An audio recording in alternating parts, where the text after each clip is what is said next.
Hello and welcome everyone to News Effects, a Flickr Effects podcast where each week we count down the top 10 news items of the week from the world of film, television, and pop culture. We are recording this, by the way, on October 2nd, 2016. I am David Lott. Joining me as always are Bobby Jackson and Jascha Wilson. How's it going, guys? Good. How's it going with you? Good. It's pretty good. Pretty good. Ready to talk about some news. And of course, as always, I turn it over to you, Bobby, to fill us in. Are you ready? I'm ready. All right, let's do this. Number 10.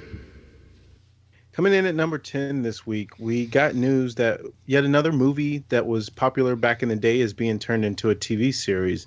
And in this case, it's The Italian Job.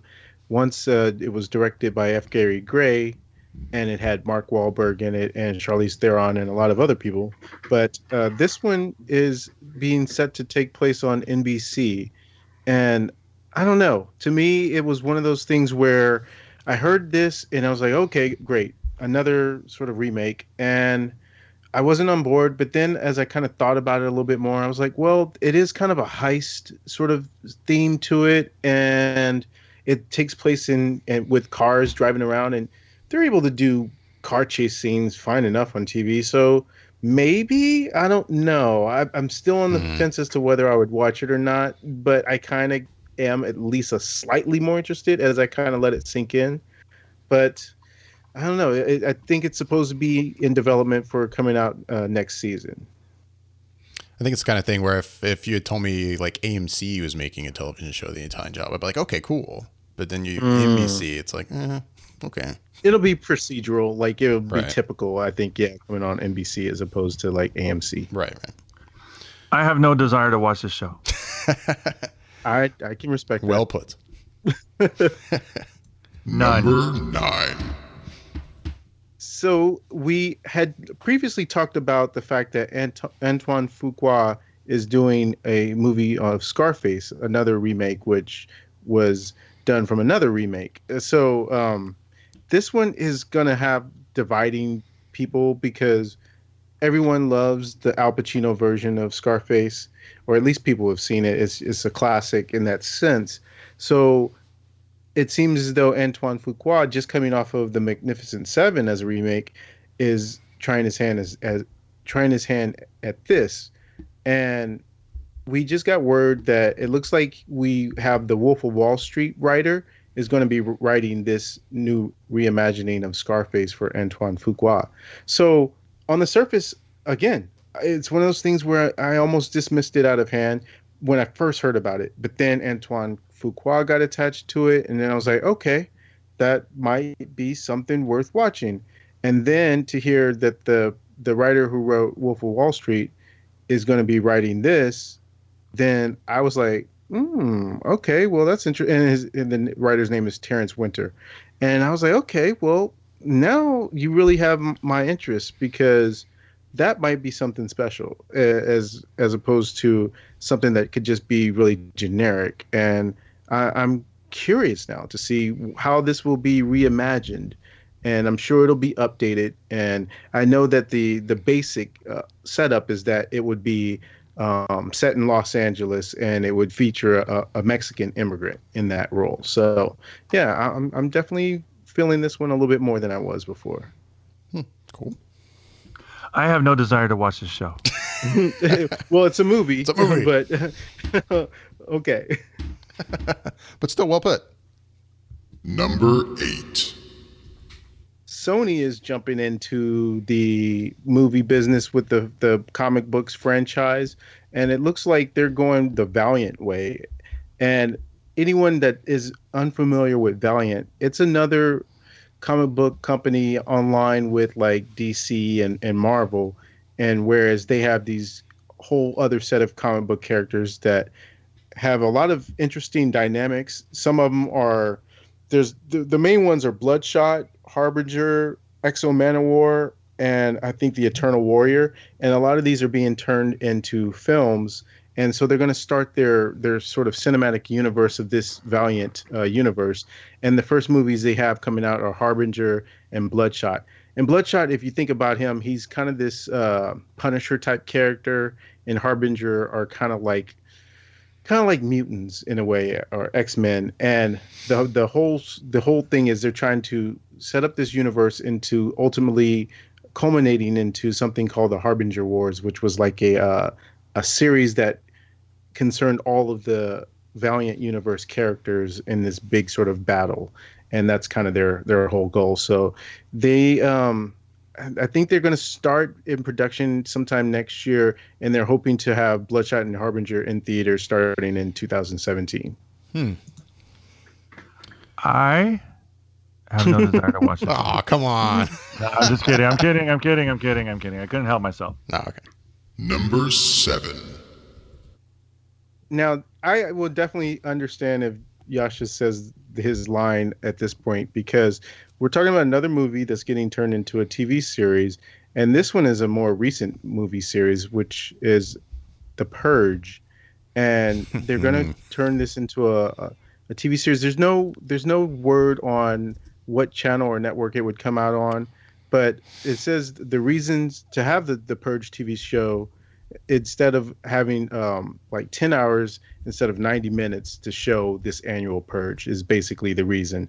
Because if you have this sort of longer format, you can really get into the complexity of it and show more of the angles of what's going on within that night, as opposed to just the 90 minutes and focusing on this one sort of aspect or element of it. And yeah, who knows? I mean, I don't know. I can understand the reasoning and how that could work, but I don't know that it would work as 10 episodes in terms of being able to keep that sort of ramped up tension built for 10 episodes. If they can do that, I think they would have a successful TV series out of it. But yeah, that's obviously the crux of it, and who knows if they can actually pull that off. Go ahead, Yash. Go ahead and say Yash. I have no desire to watch the show. I don't even really like the movies. Like to have a whole season of this crap, I am going to lose my mind. And you know what? I will probably watch the first episode just so I can talk trash about it. But I have no desire to watch the show. Well, that'll be. Then we should all watch it so that we can see if we agree or talk crap on it. I'll definitely give it a chance. I liked the movies, actually. I haven't seen the most recent one, and I feel like I haven't. I'm pretty sure I didn't really hear good things about it. So, but I'll watch it. But anyway, cool. Number 6. Duncan Jones is going to be making a movie called Mute. And while it will be released in theaters, Netflix has decided to pick it up for distribution. So they'll be doing something similar to what they did with Beasts of No Nation, which means it'll have a limited release in theaters, and then the wider release will be on the streaming service. And what's interesting about this is that Mute is set in a futuristic Berlin, and it takes place in the same world as Moon. So I know people swear by Moon. I've never actually seen Moon, but people seem to love that movie. And so it makes me interested to kind of go back to see Moon to sort of get a level of context for Mute once it comes out. So, David, have you seen Moon? I have not, sadly. Okay. It's definitely one of those movies that people seem to say, if you love cinema or well-shot movies, that's Right. one to And it's watch. one I've always wanted to see. For those You're talking about the reasons. one with Sam Rockwell, right? Right. Yeah. Okay, yeah. Yeah, no, I'm with you. You haven't seen it, or you have? I have not seen it, but I wouldn't mind. That's actually one movie that I did miss because I'm a huge Sam Rockwell fan. I think the guy's incredibly talented. I think he's underrated. I like the work that he does, so I would definitely give this a shot. I'm bummed that I've actually missed it. Yeah, same here. Number 5. More Johnny Depp casting news, or at least he's in negotiations. And then previously we talked about him being in the movie that's centered around Tupac and Biggie's death. Well, this week we learned that he, among others, are being courted to be aboard the Orient Express movie, The Murder on the Orient Express. And he would, they don't say what role he would be playing, but it seems as though it would be him and also Daisy Ridley and Michelle Pfeiffer joining the cast. And it's directed by Kenneth Branagh. So I don't know how I feel about Johnny Depp coming on board, but I actually like the idea of seeing Daisy Ridley again in something else that's not Star Wars related. So I was already looking forward to the movie because it's that murder mystery kind of thing, and this the old story that people may have read or seen the old school film, and to see this new adaptation of it already had me interested. And Kenneth Branagh, I like him as a director, so having him on board is good as well. So this filling out the cast sounds nice to me, and it makes it something more that I want to be able to look forward to. I would actually like to see Michelle Pfeiffer again. Like I'm with you with Daisy Ridley, but I'm looking forward to seeing Michelle Pfeiffer out there doing her thing. I can't remember what the last thing I saw her in was, but yeah, it has been a while. Me either. It has been a while since we've seen her in the spotlight, and I don't doubt that she's probably done like little things here and there. The last big thing that she was in was, Jesus, People Like Us, 2012. Wow, it's been a minute. Yeah. Number 4. Well. It looks like Marvel is going to give us a little taste of Doctor Strange just a little bit early. They announced this week that they will be doing a first look of Doctor Strange in IMAX 3D. And the deal is you had to register. You go on the website and you register at a theater that's playing near you that's showing it, and you'd be able to go in and you'll get to see 15 minutes of the movie in the IMAX 3D, along with I believe it's like a poster that they'll be handing out. And I believe, what was the date for this one? It's October 10th. Yeah. Thank you. So it's right around the corner. I mean, it's pretty much next Monday? Next Tuesday. So we're gonna get to see some stuff soon. And I say we because as soon as I heard about it, I made sure to go ahead and register and be able to get the chance to see it. And I told you guys about it, so I know you did too. Yeah, we did. I don't know if I didn't know if you were going to speak first, Jascha, but I did. Yeah, I was waiting for you. I will say though, I have mixed feelings on it. Part of me is like, you know what, this movie is going to be like a month away. I mean, I'm probably going to go, but I'm not going to lie. There's half of me that's like, do I want to bother? Like it's a month off. Like, I don't know if I want to see like a full, like 15-minute scene or whatever right now. I don't know. Wait, I thought it was the full movie. Isn't it the full movie? No, it's just 15 minutes. It's just 15 minutes? Yes, it's not the full movie, dude. I thought it was the full movie. You know, I kind of wonder because your reaction was pretty enthusiastic, and I didn't know you thought it was the full movie. No, it's not the full movie. I did think it was the full movie. Oh man, no, it's just 15 minutes. They're just giving us some of the exclusive footage from it, like maybe like a scene, sort of like what happened with David and Michelle when they went to go see Batman versus Superman previously before it came out in theaters, and they got a chance to see a sneak peek of some of the movie. But that was like, I mean, that was a ways out. That was supposed to be the release of the trailer. Really, is all we went to, and that was like a full year before like the movie came out. And then we got to, because we went to that, you know, and not many people did, I guess, because it got leaked, you know, they ended up giving us those passes to see the whole movie early. But so it's kind of like that. But yeah, this is like just a month out. So I don't know. That's why I'm kind of like, I mean, it's cool. I'm super excited to see Doctor Strange. So of course I'm like, man, of course I want to run and go see this. But do I? You just want to maybe see it in context. Right. Yeah. I get that. I'm glad you guys are taking so much fun and enjoyment out of my mistake. Like, I can tell you now, I'm probably not going to go see it for 15 minutes. I'm just not, and I don't want to hear a word about it. Like, I'm sure it's going to be great. Sorry. But I'm bitter right now, and I'm gonna need a minute to like kind of get over this. Like, this is really upsetting me. But well, just remember, it's only a month farther away. It's not like I it's know that that's far the only off. thing. It's like it's a month away, and I'm just like, all right, well, whatever. Like, but I'm not gonna go stand outside. And Bobby, you know how the spectrum is at that time of day. Standing outside in a line, it sucks. Like, it's hot. Like, it doesn't matter what time of year it is. It's like you're standing and that sun is beating on you, and there's no it's not forgiving at all. Like, so I'm not gonna go do that for 15 minutes. I'm just not. I can tell you that right now. Well, okay, so what I'll ask you guys then, since Josh, you're definitely out and you're not gonna go watch it, and David, you're kind of on the fence about it. If you don't go and see this 15 minutes, are you both still planning on seeing it in IMAX 3D when it comes out? Yes. Okay. I mean, I am undecided at this point. Like, the only reason I was going to go see it in 3D is because this is going to be in 3D. So I kind of was I'll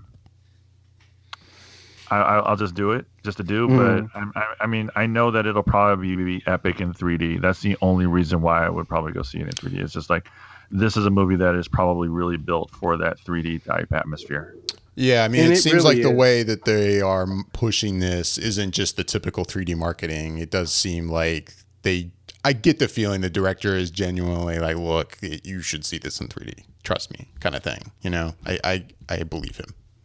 No, yeah, I gotta say, when I saw the preview for Doctor Strange, and I forget what movie I might have been watching. I want to say it might have been Captain Right. America: Civil War, and they had showed the preview. I was watching that at the Spectrum in IMAX 3D, and they showed the preview for Doctor Strange, and I was amazed by how it looked in 3D because it really does pop off the screen based on what they were showing. And the scene where they show the world's bending in on itself, it looks so freaking trippy in 3D. I was just like, whoa, my mind was melting just watching the way it was bending, and yet it still looked like it was popping off the screen. So that's why I really wanted to see this 15 minutes, just to get another taste of that and getting that sense of what that's like before I go see it in a theater. Because that's the thing that kind of sucks about seeing the movies in 3D in the IMAX, is because they're expensive. Like, if you're in the real they're not cheap. IMAX, it's like, I think it's practically $20. Pretty much. I mean, it seemed like it. So it's like, wow, if I can get a little bit of it before that without having to pay anybody, then I'll appreciate that. But yeah, I'm definitely planning on plopping down the money for what I had saw previously, even just in the trailer for it. Yeah, and I'm sure obviously that's what they're doing here. They're hoping to get a bunch of people for free to see this clip when they're like, I have to see this in IMAX 3D now. Like, you know, I'm definitely going to pay the $20 to do this. When, you know, you might have a bunch of people that weren't going to before, but yeah. I was going to see it in IMAX 3D anyway. And I don't know. I mean, most likely I'll probably still go to this, but I don't know. We'll see. I'm still kind of on the fence, I guess. I can't decide. I have no desire to watch 15 minutes of the movie. Will you be bummed though, Bobby, if it's just basically the scene we saw at Comic-Con? No, I wouldn't be bummed because if they showed that, they got to show that and more, because it's 15 minutes. And, yeah, I know that definitely wasn't 15 minutes. Yeah, so you know, I know we're in, or we'll be in for more when we're watching that 15 minutes. So I'm pretty excited about it, honestly, I gotta say. And actually, yeah, I guess I forgot that they did this with because I went to this for Guardians of the Galaxy. Oh, really? Yeah, they did this where they released. It was basically the scene where it was them going into the prison, and that was in IMAX. Yeah, and it was, I don't know, probably 10 minutes of footage or something we watched. I remember going to that. That was basically the same type of thing, but that was still even farther off than a month to the movie. So, anyway, moving on. Number 3. Well, Justin Lin, who we've had direct the Fast and the Furious movies, and he just came off of the Star Trek Beyond. He is now on board to direct the Hot Wheels movie that's been in development for quite a while. I believe it went through McG at one point, was going to do it, and it's at Legendary Pictures. So this is one of those things where it's interesting because they're matching up a really good director who knows how to do car action, obviously coming from Fast and Furious series, into this. And I don't know what to think about this. Like, I respect Justin Lin as a director and how good of an action director he is, but the premise behind Hot Wheels, which is just these cars that go fast on a track, and I'm sure it centers around like having some sort of car race, and it can differentiate itself from Fast and the Furious in that sort of way. But just the fact that it's Hot Wheels is automatically a big turnoff just in the general thought of it. So it's I don't know. I would have to see footage of this really to be convinced, because I have no doubt that Justin Lin will turn in something really good and cool. But it's just the fact that it's Hot Wheels has got me kind of stalled out. Yeah, it does. Yeah, it does. And I You have no probably desire want to watch that show. I would agree with you, Jascha. Number 2. Well, let's hear you try and say that about this, Joshua. I want to hear that. The next one we got a look at some Beauty and the Beast stills, and it was really just a couple pictures, but one of the pictures shows Emma Watson as Belle, and she's on this ladder, kind of like she's looking in the library. And then another one is of her and Beast, and they're in dancing, or they're kind of like in mid dance. And I saw these pictures and I was just blown away by how good the Beast looks. And obviously Emma Watson looks really, really, really good as Belle, but just seeing the special effects of what the Beast looks like is just it's incredible. I'm surprised at how surprised I am that they're still able to make things look this realistic. I shouldn't be after seeing something like Lion King, or not Lion King, but Jungle Book, but it's just amazing. And I'm as much on board as I already was just from some of the little stuff that they've been releasing. This has put me to the point where now I'm really super anticipating it and can't wait to see it. What'd you think? I am excited.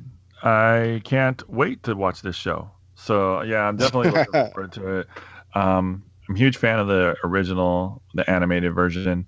So when they released Cogsworth and Lumiere a couple of weeks ago or a month ago or whenever it was, they looked fantastic. I can't wait to see them moving and dancing around, and seeing this just looks like they're really trying to stay true to form, and it looks like a lot of fun. So I'll definitely, they have my money. I'm sold. Yeah, same here. It looks really great. Beast looks awesome. I was really curious to know how that was going to look, and no, it looks incredibly good. I mean, when is this movie coming out? I don't even know. Crap. I have to look that up. I have to look it up. Let me look it up real quick. You get to it first. Yeah. March 17th, 2017. Okay. So I mean, we should be getting a trailer this Christmas at least, right? Yeah. Oh, that easily. sounds plausible. Yeah. It's a Disney movie. We've already got the teaser, so we've already got the teaser. We'll definitely get the trailer probably by the holidays, November, December. Yeah, I would hope so. Sure. Maybe with Rogue One. Yeah. Yeah. At least by then. Yeah. Let's see Michelle avoid that as she's watching Rogue One to cover up her eyes while that plays. Yeah, that'll be interesting. For sure. Number 1. Well, we stand on the Disney train for our number 1. We got word that Jon Favreau will be directing another Disney film, and this time it looks like it's going to be The Lion King. And to me, that was the last one in the staple that they hadn't announced. That they were basically, we already have remakes coming for Dumbo and for Aladdin, or I should not say remakes, but live action versions, and Aladdin and Little Mermaid. So this was kind of like the one that was the holdout, it seemed like. And sure enough, if you're gonna if you're gonna do a live action version of The Lion King, why not have the guy who just came off of doing The Jungle Book and making that like a huge success in the theaters, and have Jon Favreau do it? And he's been so good lately with everything that he's been doing that I absolutely trust that he'll make this spectacular. And now it'll be interesting to see once they get down to the casting and see if they have any of the original voice actors doing this, because even though it's live action, it's still going to be CG in the same way that Jungle Book was. because there's no human people in this movie. So all of it will be how the Jungle Book looks. So I'm really excited. I can't wait to see how Jon Favreau does it. Yeah, he crushed it. So I'm definitely interested to see it. I mean, that movie, The Jungle Book, that he released over the summer, or excuse me, back in April, it feels like the summer because it stayed in the theaters for so long, made up $900 million worldwide, 364 here. So it's like, I can't see this movie not succeeding. Like, if he does it even relatively true to form of what they did with The Jungle Book, he's going to crush it again. Like, I mean, the movie's just going to be a huge success, and I'll watch it for sure. Yeah, I mean, I didn't see The Jungle Book, so I don't have. I was going to say I didn't think you saw it, but I mean, I don't know. I think you probably need to see Jungle Book first. I guess I make do. an informed decision on But it. even for Jungle Book, it's like I don't have as much of a connection to that animated film, so. I find a remake, quote unquote live action remake of that to be more, acceptable to me. This, I mean, not to say it won't be good, but it's just one of those things for right now. It's definitely not something I'm wanting. So, I mean, but if footage comes out and it looks as incredible as Jungle Book, which I'm sure it will, and probably better by then, and then I'll probably be singing a different tune, I guess. But I don't know. Well, and I would think so in a sense, like especially if you get a chance to watch The Jungle Book, which I will for sure. Yeah, because I think if you're okay and sort of on board with something like Beauty and the Beast, and I think you've said I think you said it's your favorite. Yeah, Disney. And that's true. I think because. The funny thing about this to me is that it's a live action remake, but of course it's not going to be because everything's going to be animated. It's just that it's animated to look real. So there's something about that is like kind of odd to me when I think about it, but I get it. You know what I mean? Mm-hmm. So yeah, I don't know. That's why I guess that's what bothers me about it. But you're right. Like when it comes to Beauty and the Beast, it's probably still my favorite Disney animated movie of all time, and I'm all for this remake just because I'm not trying to replace the animated movie. It's just going to be different, and this will be too. But I guess this surprised me more. I wasn't expecting this news. I was like, what, really? Yeah, I don't know. I wasn't expecting a Lion King remake. I just knew it was a matter of time. I thought I guess I should later more than sooner. I guess I should expect all of them at this point to be a matter of time. Yeah.